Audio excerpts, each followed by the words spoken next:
ጤና ይስጥልን ውድ ተመልካቾቻችን በያላችሁበት የዓለም ጥግ ሰላምታችን ይድረስ። ይህ የአፍሪካ ሬኔሳንስ ቴሌቪዥን የዕለተ ቅዳሜ የዜና ሰዓታችን ነው። በዛሬው የዜና ሰዓታችን በቤንሻንጉል ክልል በታጣቂዎች በተፈጸመ ጥቃት የዜጎች ሕይወት ማለፉን የትምህርት ምዘናና ፈተናዎች ኤጀንሲ የዘንድሮ አገር አቀፍ ፈተናዎች የሚሰጡበትን ቀን ይፋ ማድረጉንና ምንም እንኳን የሆርሙዝ ሰርጥ ቢከፈትም ዘላቂ መፍትሄ ያልተገኘለትን የአሜሪካንንና ኢራንን ድርድር ጨምሮ ሌሎች የተመራረጡ የአገር ውስጥና የባህር ማዶ መረጃዎችን የምንነግራችሁ ይሆናል። እንድትከታተሉን ከወዲሁ በአክብሮት የምጋብዛችሁ ዮናስ ግርማ ነኝ። ወደ ቀዳሚው ዜናችን ስንሻገር በመከትል ዞን ዋና ከተማ በተፈጸመ ጥቃት 7 የቄራ ሰራተኞች መገደላቸው ተሰማ። በቤንሻንጉል ጉሙዝ ክልል የመተከል ዞን ዋና ከተማ በሆነችው ግልገል በለስ የሚገኝ ማረሚያ ቤት ሰብረው ለመግባት የሞከሩ ታጣቂዎች በከፈቱት ጥቃት 7 ሰዎች መገደላቸውን ነዋሪዎችና የአካባቢው የፓርላማ ተመራጭ ነግረውኛል ሲል ቢቢሲ ዘግበዋል። ቢቢሲ አማርኛ አነጋግሬያቸዋለሁ ያላቸው የአካባቢው ነዋሪዎችና የፓርላማ አባሉ ዶክተር መብራቱ አለሙን እንደሚያስረዱት ታጣቂዎቹ በግልገል ከተማ ተኩስ የከፈቱት በትላንትናው ዕለት አርብ ሚያዝያ 16 2018 ከቀኑ 11 ሰዓት ገደማ መሆኑንም ጨምረው ተናግረዋል። ታጣቂዎቹ ገልገል በለስ ከተማን ከበው ከፍተኛ ጥቃት መክፈታቸውን የሚገልጹት ዶክተር መብራቱ ዋና ኢላማቸው የነበረውም በከተማው የሚገኘው ማረሚያ ቤትን መቆጣጠር እንደነበረም ገልጸዋል። የመረጃ ምንጩ ያነጋገራቸው የአካባቢው ነዋሪዎችም ማረሚያ ቤቱ ላይ ጥቃት መከፈቱን የገለጹ ሲሆን ከአካባቢው ነዋሪዎች መካከል ስሙ እንዲጠቀስ ያልፈለገ አንድ የአካባቢው ነዋሪም ጥቃቱን የከፈቱት የጉሙዝ ታጣቂዎች እንደሆኑና ዓላማቸው ማረሚያ ቤት የሚገኙ የራሳቸው አባላቶችን ነፃ ለማውጣት ሊሆን እንደሚችልም ተናግረዋል። በሌላ በኩል የሕዝብ ተወካዮች ምክር ቤት አባሉ ዶክተር አለሙ በሰጡት ሐሳብ ደግሞ ጥቃቱ ከጉሙዝ ሰላም ተመላሾች መካከል ያልተስማሙ በሰላም አንመለስም ባሉ ወገኖች የተሞከረ መሆኑን መረጃው አለኝ ያሉ ሲሆን ነገር ግን ጥቃቱን የፈጸሙት ከሌሎች የታጠቁ ቡድኖች ጋር አብረው ሊሆን እንደሚችልም ተናግረዋል። ታጣቂዎቹ የተኩስ ልውውጡን የጀመሩት ከማረሚያ ቤት ፖሊስ ጋር ሲሆን በኋላ ላይ ግን ፖሊስ፣ ሚሊሻና ፌዴራል ፖሊስ ለተከፈተው ጥቃት ምላሽ መስጠታቸውም ተሰምተዋል። የተከፈተውን ጥቃት ተከትሎ በደረሰ ጉዳት በአካባቢው በስራ ላይ የነበሩ 7 የቄራ ሰራተኞች መገደላቸውን ነዋሪዎችና የፓርላማ አባሉ የገለጹ ሲሆን ማረሚያ ቤቱና የከተማው ቄራ የሚገኙበት ስፍራ ተቀራራቢ በመሆኑ ለእርድ ስራ በሚል ቄራ የተገኙ 7 ንጹሃን ሰራተኞችም በጥቃቱ ሕይወታቸው ማለፉንም ገልጸዋል። የዘንድሮ 12ኛ ክፍል ማጠቃለያ ፈተና ከሰኔ 24 እስከ ሐምሌ 17 ድረስ እንደሚሰጥ ተገለጸ። የትምህርት ምዘናና ፈተናዎች አገልግሎት በ2018 የትምህርት ዘመን የሚካሄዱ አገር አቀፍ ፈተናዎች የሚሰጡባቸውን ቀናት ይፋ አድርጓል። በዚህም መሰረት የሪሜዲያል ፕሮግራም አገር አቀፍ ፈተና ከግንቦት 17 እስከ ግንቦት 20፣ የቅድመ ምረቃ ትምህርት መውጫ ፈተና ከሰኔ 2 እስከ ሰኔ 12 እንዲሁም የ12ኛ ክፍል ማጠናቀቂያ አገር አቀፍ ፈተና ከሰኔ 24 እስከ ሐምሌ 17 ቀን 2018 ዓ.ም እንደሚሆንም አገልግሎቱ አስታውቋል። በተመሳሳይ የድህረ ምረቃ ትምህርት መግቢያ ፈተና ሐምሌ 29 እና 30 ቀን 2018 ዓ.ም ሲሰጥ የመሰረታዊ የንባብና የስሌት ክህሎት ምዘና ፈተና ከሚያዝያ 26 እስከ ግንቦት 7 ቀን 2018 ባሉት ጊዜያት ውስጥ ይሰጣል ተብሏል።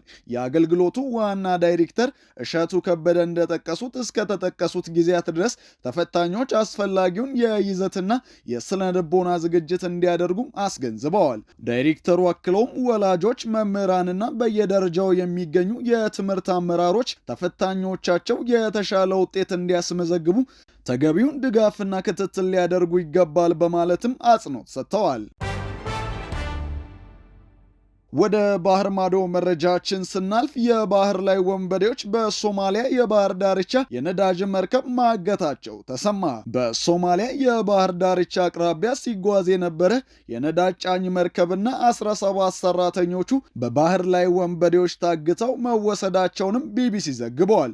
መረጃውን ይፋ ያደረጉት የአካባቢው ኃላፊዎች እንዳሉት ኦነር 25 የተሰኘው መርከብ ረቡዕ ዕለት በባህር ዳርቻው አካባቢ በ6 ታጣቂዎች በቁጥጥር ስር ውሎ መታገቱንም ተናግረዋል። በአንድ ወቅት አደገኛ በሆነ እገታ ይታወቅ በነበረው የህንድ ውቅያኖስ ክፍል የባህር ላይ ውንብድና ጠፍቶ የነበረ ቢሆንም ከ3 ዓመት በፊት ግን ዳግም ብቅ ማለት ጀምረዋል። ከዚያ በኋላም የአሳ አጥማጆች ወይም የኮንቴይነር ጫኝ መርከቦች ኢላማ ሲደረጉም ሰንብተዋል። ታዲያ በዓለም አቀፍ ቀውስ ምክንያት ነዳጅ እንደ ኦክሲጂን ወደሚታይባትና የነዳጅ ዋጋ በ3 እጥፍ ወደ ጨመረባት ሞቃዲሾ የሚያመራው የነዳጅ ጫኝ መርከብ በቁጥጥር ስር መዋሉ በአገሪቱ ያለውን የነዳጅ ጫና እንዳያባብሰውም ስጋቶች በርክተዋል። በሶማሊያ ከፊል ራስ ገዝ አስተዳደር የሆነችው የፑንትላንድ የደህንነት ባለስልጣናት እንደተናገሩት የታገተችው መርከብ 18500 በርሜል ነዳጅ ጭና እንደነበርና መርከቧ በርበራ ወደብን ለቃ ሄደችው የኢራን ጦርነት ከመጀመሩ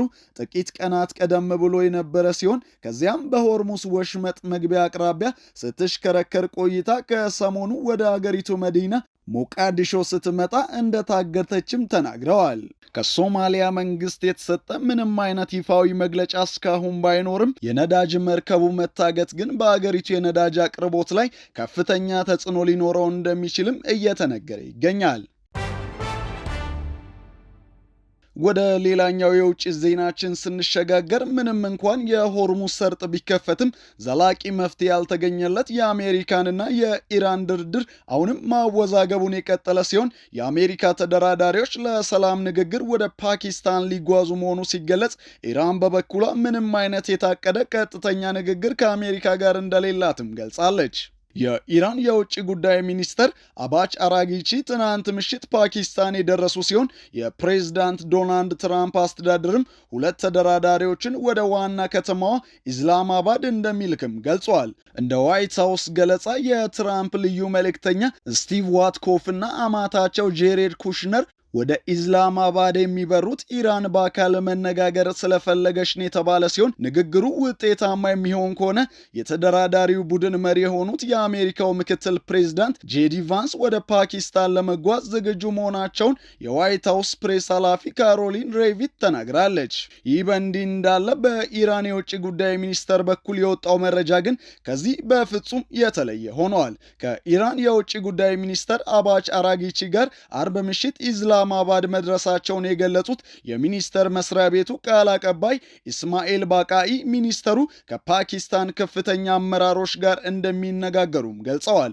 አክሎም በኢራንና አሜሪካ መካከል እንደሚካሄድ የታቀደ ምንም አይነት ስብሰባ የለም ብለዋል። ቃል አቀባዩ አክለውም የኢራን ምልከታዎች ለፓኪስታን ይቀርባሉ ሲሉ የቴህራን ባለስልጣናት ከአሜሪካ ተደራዳሪዎች ጋር በቀጥታ እንደማይደራደሩም አመላክተዋል።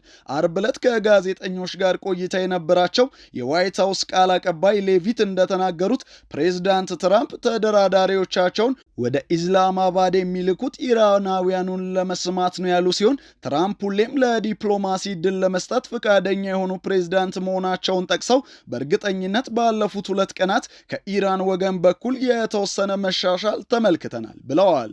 በኢስላማባድ የሚገኘው የኢራን ኤምባሲ ግን የውጭ ጉዳይ ሚኒስተሩ አራጊቺ በፓኪስታን ጉዟቸው ያቀዱት የሁለትዮሽ ጉዳዮችን ለመገምገምና ቀጠናዊ ሁኔታዎችን ለመወያየት እንደሆነም ገልጿል። ኤምባሲው አክሎ አራጊቺ ከፓኪስታን በተጨማሪ ወደ ኦማንና ሩሲያ እንደሚጓዙም ጨምሮ ገልጿል።